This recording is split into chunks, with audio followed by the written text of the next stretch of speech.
کیونکہ یہ تو صرف اللہ کے ہاتھ میں ہے کسی کی دعا قبول کرنا. اللہ کہتا ہے کن تو فیکن ہو جاتا ہے. اور کائنات میں دونوں جہانوں میں کسی کی مجال نہیں ہے کہ جس چیز کو اللہ کرنا چاہے اور وہ اسے روک لے، یا جس کو اللہ روکے تو اس کو وہ چلا لے. ہو ہی نہیں سکتا. تو اللہ تعالیٰ کہتا ہے کہ میرے سوا کسی اور کو پکارنا فضول ہے، بے فائدہ ہے. وہ تمہاری دعا قبول نہیں کر سکتے، وہ تمہاری دعا کو نہیں پہنچ سکتے، وہ تمہاری مدد کو نہیں پہنچ سکتے. قبول کرنا اللہ کے ہاتھ میں ہے.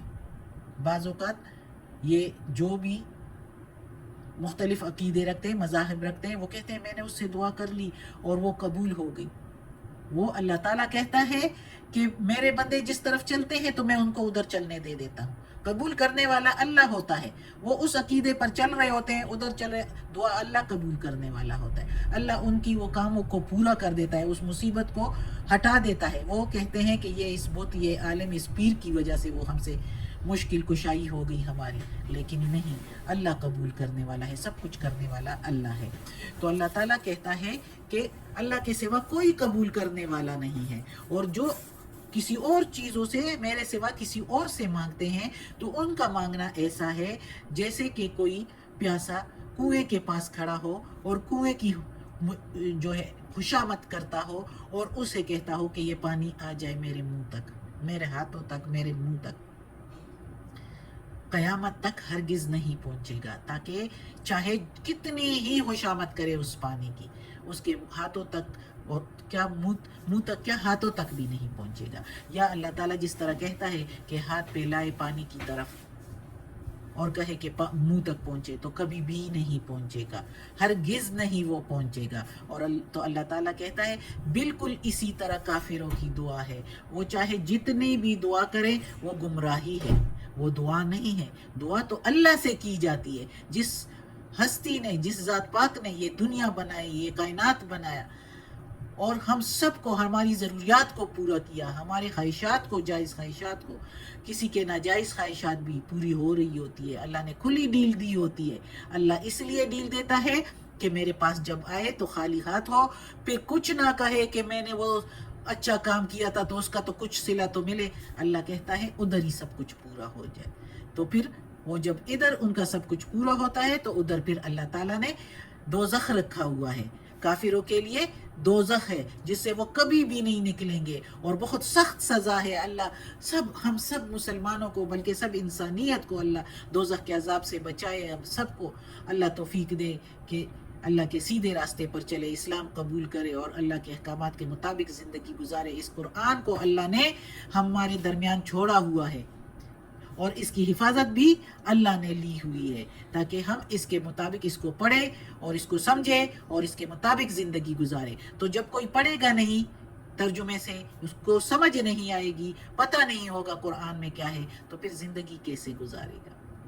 اگلی آیت ہے، اللہ ہم سب کو توفیق دے اس کو، قرآن مجید کو پڑھنے کی اور اس پر عمل کی توفیق دے. اگلی آیت ہے وَلِلَّهِ يَسْجُدُ، اور اللہ ہی کے لیے ہے سجدہ کرنا.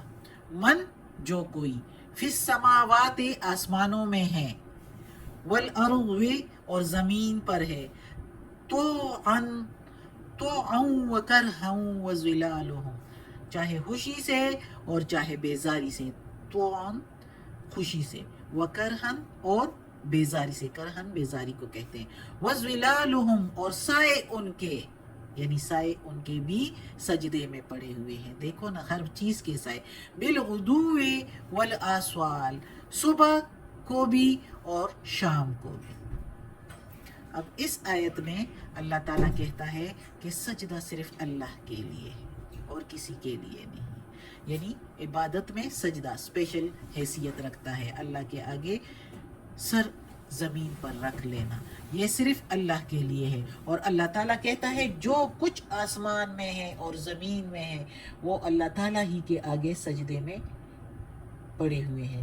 چاہے کوئی خوشی سے کرے، جو مومن ہے، جو فرما بردار ہے، اللہ سے خوشی سے سر رکھتا ہے اللہ کے حکم پر، اور جو نا یقین لایا ہو، آخر اس پر بھی بے اختیار اس کا حکم چل ہی جاری ہے.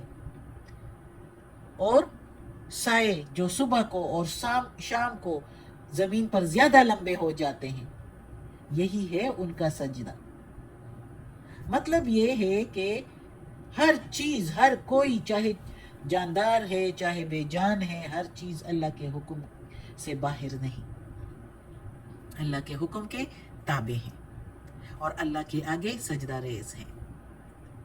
صدق اللہ العظیم. آج کا سبق ختم ہوتا ہے. اللہ ہمیں توفیق دے اس قرآن مجید کا ترجمہ مکمل کریں اور اس پر عمل کی بھی توفیق دے تاکہ ہم سرخرو ہو جائیں اس جہان پر بھی اور آخرت میں بھی. اللہ توفیق دے. آمین. اللہ ہمیں عافیت والے معاملات دے. یا اللہ یا پروردگار یا رب العالمین یا مالک یوم الدین یا علی کل شیء قدیر. یا اللہ ہمیں عافیت والے معاملات دے. ہماری بیماریاں، تکالیف، پریشانیاں اور برائیاں ہم سے دور کر دے. یا اللہ اس قرآن مجید کی تلاوت میں، ترجمے میں، تفسیر میں، تلفظ میں کوئی غلطی ہوئی ہو تو معاف کر دینا، تو معاف کرنے والا مہربان ہے. یا اللہ ہمیں اپنے نیک اور صالح لوگوں میں شامل کر دے. آمین ثم آمین.